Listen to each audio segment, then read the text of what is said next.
You ever heard something so cruel that your whole body just went still? Not crying, not yelling, just completely, terrifyingly still.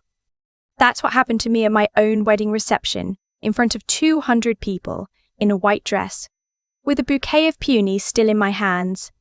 But I'm getting ahead of myself. Let me back up, because this story doesn't start at the reception hall.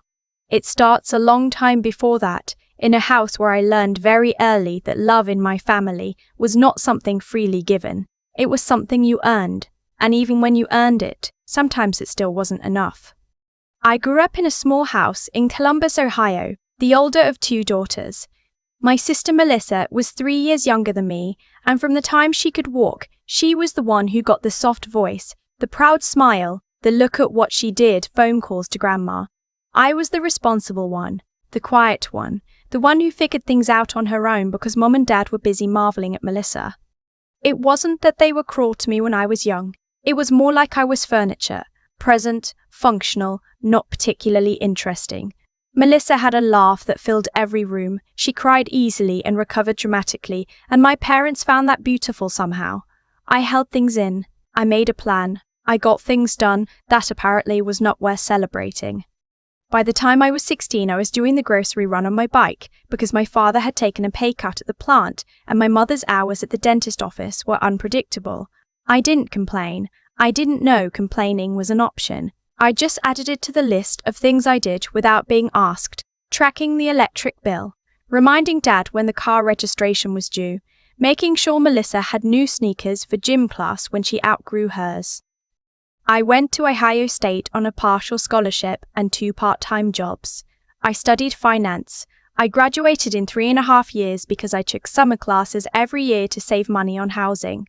My parents came to the ceremony. My mother took a photo with Melissa in the frame and forgot to take one with me. I moved to Cincinnati right after graduation for a job at a regional accounting firm. I was 22, making $48,000 a year, living in a 1-bedroom apartment that I furnished almost entirely from Facebook Marketplace. For the first time in my life, every dollar I made was mine. The feeling was almost embarrassing. How light I felt, how clean, like I put down a bag I had forgotten I was carrying. Then, 3 months in, my mother called.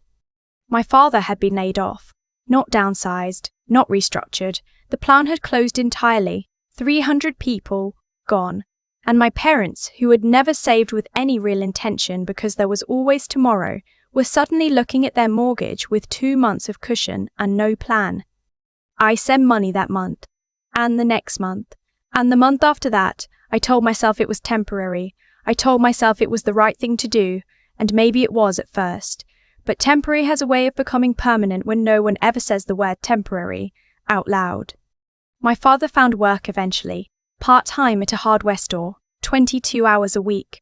My mother picked up a few extra shifts, but the gap between what they earned and what they needed became my job to fill.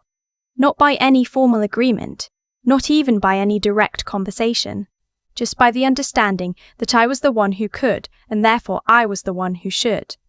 Meanwhile, Melissa had decided she wanted to go to cosmetology school. My parents were thrilled. They talked about it at every family dinner like she was heading to Harvard. The program cost $14,000, and when my mother mentioned offhandedly that she wasn't sure how they were going to cover it, I heard myself say, I can help with some of it. Some of it became all of it. I'm not saying I was forced. I want to be honest about that. No one twisted my arm. But there's a kind of pressure that doesn't come from threats. It comes from the silence that falls when you don't volunteer. The way my mother would pause after mentioning a problem. The way my father would stare at the table. I had been trained since childhood to fill those silences, so I filled them.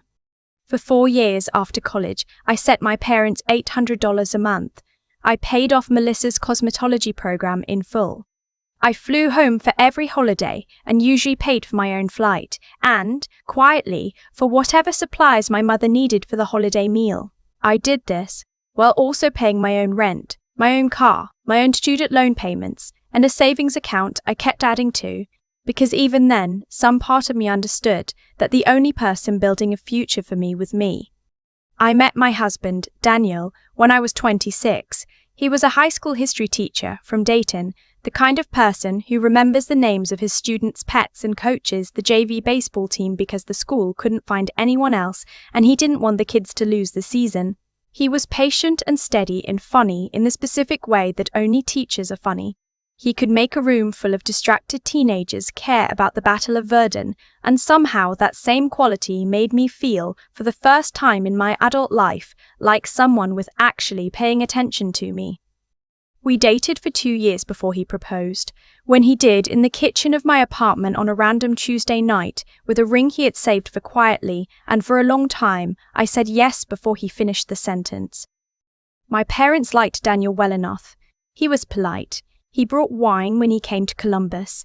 He remembered my father's name for the hardware store where he worked and asked about it every time, which my father appreciated more than he ever said out loud. But even with Daniel in my life, even with someone who saw me clearly and loved what he saw, my family's dynamic didn't change. I was still the responsible one. I was still the one who solved problems and didn't create them. I was still, in every way that mattered in my parents' eyes, the less interesting daughter. Melissa got engaged 6 months after Daniel and I did. Her fiancé, a guy named Kevin, worked in car sales and wore too much cologne and laughed too loud at his own jokes, but my parents acted like she had landed someone from a Fortune 500 company. Her engagement got a party. Mine got a card with $20 in it, and a voicemail from my mother saying, "We're so happy for you, honey," in the same tone she used to tell me about the weather. We planned a wedding for August. Daniel and I paid for almost all of it ourselves. We had decided early on that we didn't want to owe anyone anything, and I had learned well enough by then what owing my family felt like. His parents contributed a small amount, graciously and without conditions, which I found so foreign I almost didn't know how to receive it. The reception was at a venue outside Columbus, a converted barn with string lights and round tables and a dance floor that Daniel's students had helped set up the week before because they insisted and because he was the kind of person who inspired that. We had 200 guests, an open bar, a 3-piece band that played Motown and country in equal measure, and a caterer who had been recommended by 3 separate people and earned every word of praise. The week before the wedding, my mother called and asked if I could cover the cost of the hotel rooms for her and my father and Melissa and Kevin. I had already blocked a room rate for out-of-town guests. I said yes. 2 nights, 4 rooms. I added it to the card without saying anything to Daniel, and I told myself it was the last time. The wedding ceremony was everything I had imagined for approximately 20 years of imagining. We said our vows in the late afternoon with the light coming in gold through the barn windows. Daniel's voice broke a little on the word forever, and I had to look at the floor for a second or I was going to completely lose it. When the officiant said I could kiss my husband, I laughed, which I hadn't planned, and it was the best moment of my life. The reception started at 6, the band was warm, the food was good, my college roommate gave a toast that made half the room cry, Daniel's best man gave a toast that made the other half laugh until their faces hurt.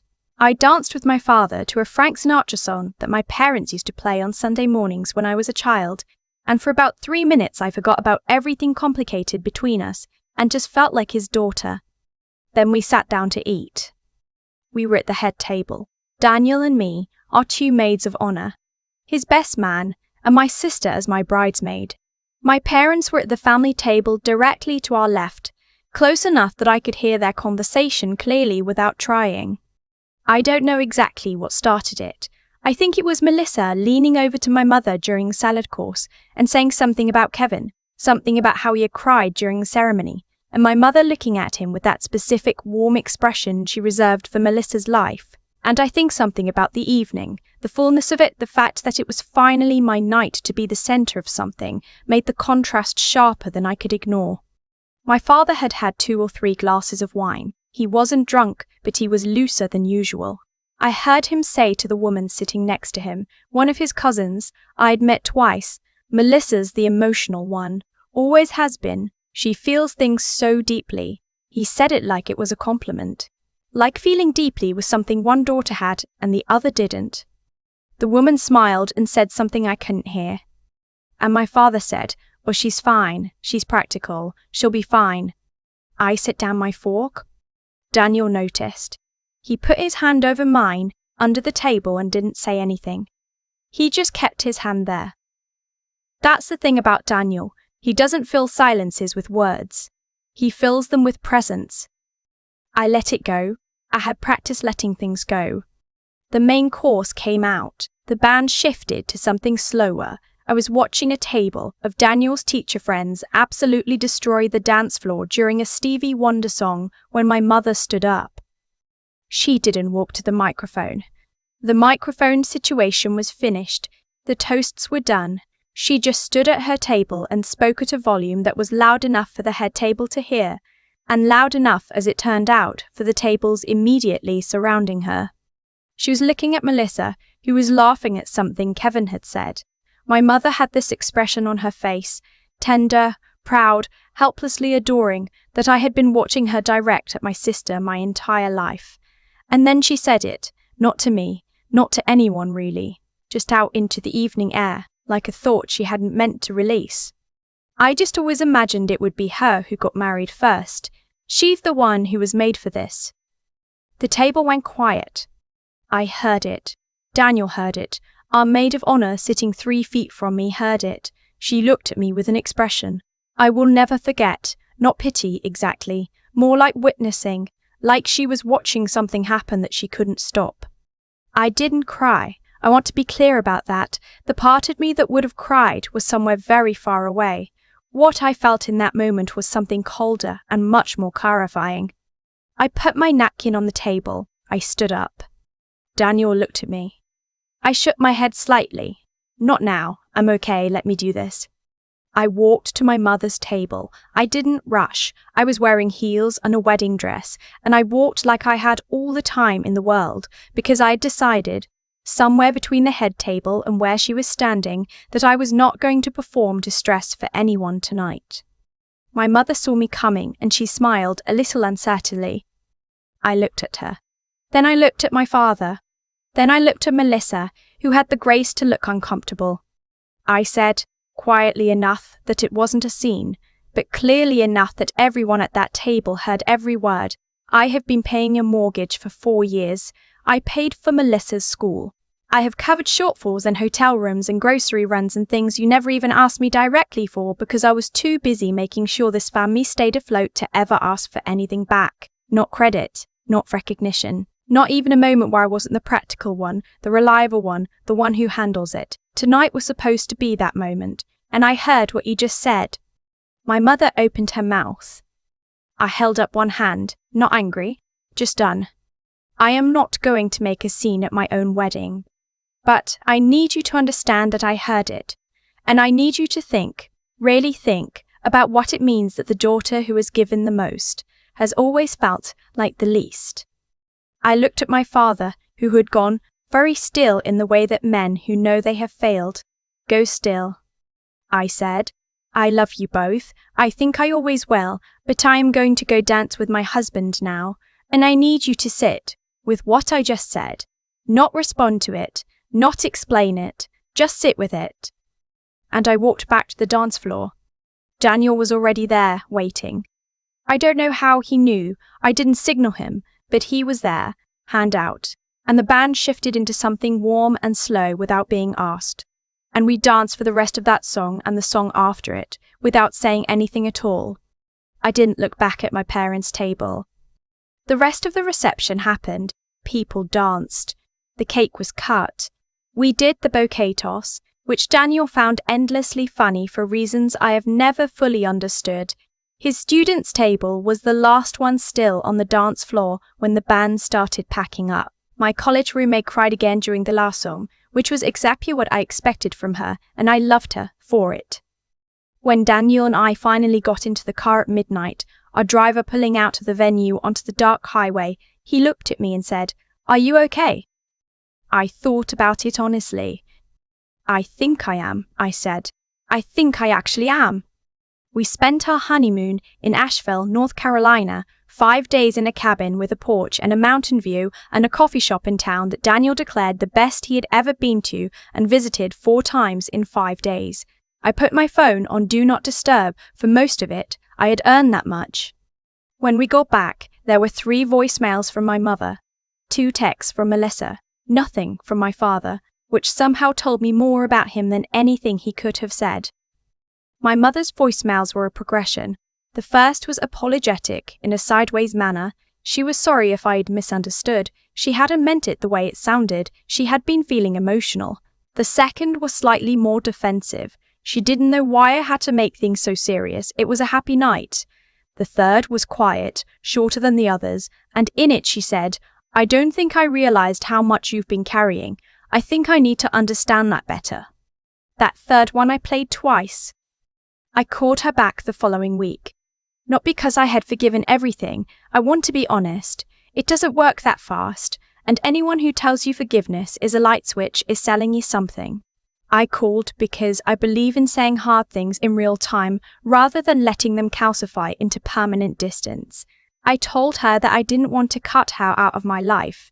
I told her that I needed things to change concretely and consistently, not just in the aftermath of a scene. I told her that the financial support was ending, not as punishment, but because I had spent 4 years giving that energy to people who hadn't seen it, and now I needed to put it somewhere it would grow. She was quiet for a long time. Then she said, "You're right. You've always handled things and I let you, and that's on me." It wasn't everything, but it was a beginning.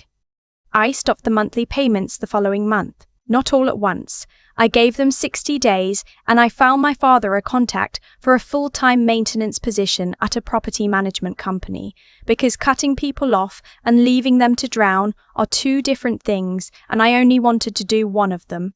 He got the job. He's been there for 1.5 years now. Melissa and I are in a different pace than we used to be. She called me 2 weeks after the wedding, which surprised me, and she said something I had not expected. "I always knew they treated you differently." I didn't say anything because I didn't want to lose what I had. That was cowardly, and I'm sorry. That conversation lasted 2 hours. We are not best friends. We are working on being honest with each other, which is harder and more worthwhile than friendship built on silence. Daniel and I bought a house in Cincinnati last spring. 3 bedrooms, a yard, a kitchen big enough to actually cook in. We painted the living room ourselves over a long weekend with a playlist that started with Dolly Parton and ended, somehow, with early 2000s hip-hop. There is a photo from that weekend, the two of us covered in a colour called warm linen, and laughing at something I can't even remember now, and it is the picture on my phone lock screen. I am 31 years old. I work as a senior financial analyst at a company I actually like, for a manager who notices what I contribute and says so out loud. I have a husband who sees me, fully and without asking me to explain myself. I have a savings account that is genuinely mine, not a pool I am always drawing down for other people's emergencies. I have a home. And I have learned, slowly, imperfectly, in the specific way that things are only ever learned through living them, that being the capable one is not the same as being responsible for everyone. That love given out of fear of silence is not the same as love. That walking toward what you deserve, quietly, in a white dress and heels, without making a scene, is sometimes the most powerful thing a person can do. Not the most dramatic, not the loudest. Just the truest. And sometimes, that's more than enough. I think about that moment a lot. Not the words my mother said, but the silence right after I said mine. The way my father went still. The way Melissa looked at the tablecloth. That silence told me more than any apology ever could, because silence, when it comes from the right place, means something finally landed. For a long time I told myself that being dependable was enough, that doing the right thing quietly, without recognition, was its own reward, and maybe it is, but not if you use it as a reason to disappear. I disappeared for years inside my own family. I kept the lights on and the bills paid, and I made myself so easy to overlook that eventually, they did. That wasn't virtue, that was fear, wearing the costume of virtue.